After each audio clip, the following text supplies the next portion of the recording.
With no signs of the war coming to a halt and Russia making constant gains in Ukraine, United States House Speaker Mike Johnson now appears to endorse allowing Ukraine to strike targets deep inside Russian territory with US-supplied weapons. Responding to a question from Voice of America about the current American policy that restricts the usage of these weapons, the House Speaker said that the US should allow Ukraine to prosecute the war in the way they see fit. Mike Johnson said, Ukraine needs to be able to fight back.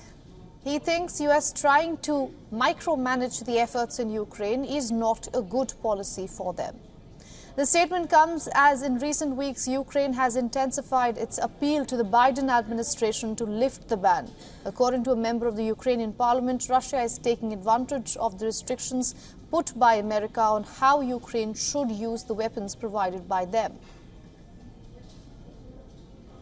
She says since they do not have the clearance to use the Mars rocket launchers on the Russian territory, Moscow flaunts its weapons along the border and uses them to destroy the Kyiv region. Although US officials have repeatedly said that they do not support or encourage Kyiv's striking with American weapons deep inside Russian territory. Юна штука.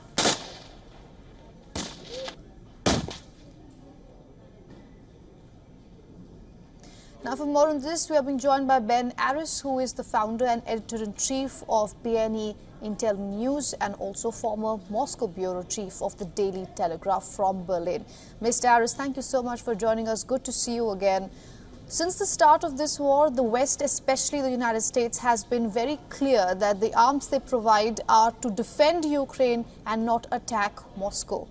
Do you think it's time West changes that stance? They're being pushed towards it because of the situation on the battlefield. I mean, for most of this war, the last 2 years, it's been fought, in Ukrainian territory, far away from the Russian border. Along the Dnieper River in the middle of the country, Kherson. And what's happened now is that because of the lack of ammunition, because of the lack of air defense, that Russia's concentrated its attack on Kyiv. And Kyiv is only 30, 40 kilometers from the Russian border. It's Ukraine's second biggest city. It's extremely important. And it's managed to hold out despite really heavy attacks on it throughout the war. But the focus is on there now. And the problem is, what Russia's done is it's bringing up its troops and its rocket launchers and attacking the city from inside its own territory. And Ukraine can't do anything about it.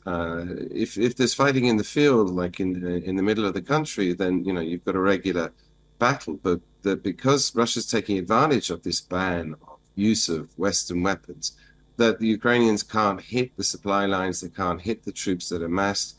They can't hit the rocket launchers. I mean, on the Belgorod highway, which runs down the border, right. You've got Grad missile launchers parked there, lobbying bombs into Ukraine, into Kyiv, and they can't fight back. And so I think, given that the war's going so badly for Ukraine, that the American side is getting a bit desperate. They're thinking about, we have to lift this ban, so at least it'll be a fair fight where both sides could shoot at each other. But they remain very concerned about the possibility of provoking Russia because an attack with a NATO weapon on Russian sovereign territory could be taken by the Kremlin as an attack on NATO, attack by NATO.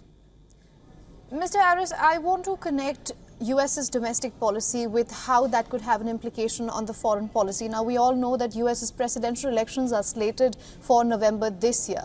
Now, the statements that we are seeing by Mike Johnson, he's a close ally of Donald Trump. There's a big possibility that Donald Trump might come back to power this November. I want to ask you, how do you see, and if at all you see, US's foreign policy changing towards the war in Ukraine in case Donald Trump comes back to the White House? Well, you're right. These two things are intimately linked. I mean, the problems that Ukraine has had in getting support from the States is all a function of the domestic policies. And we should also bear in mind that Johnson and also Blinken, who commented on this, who's the foreign minister, neither of them are qualified to talk about military strategy. And within the White House, there seems to be a split, because Jake Sullivan, the national security advisor, the one who can talk about military strategy, has come out adamantly, as has the Pentagon, to say that we don't want these. these attacks in Russia because of the dangers of escalation.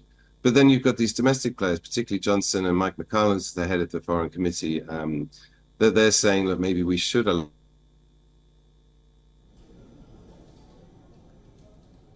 All right, we seem to have lost Mr. Aris.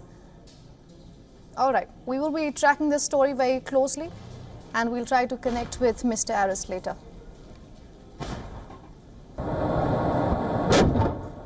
For all the latest news, download the WION app and subscribe to our YouTube channel.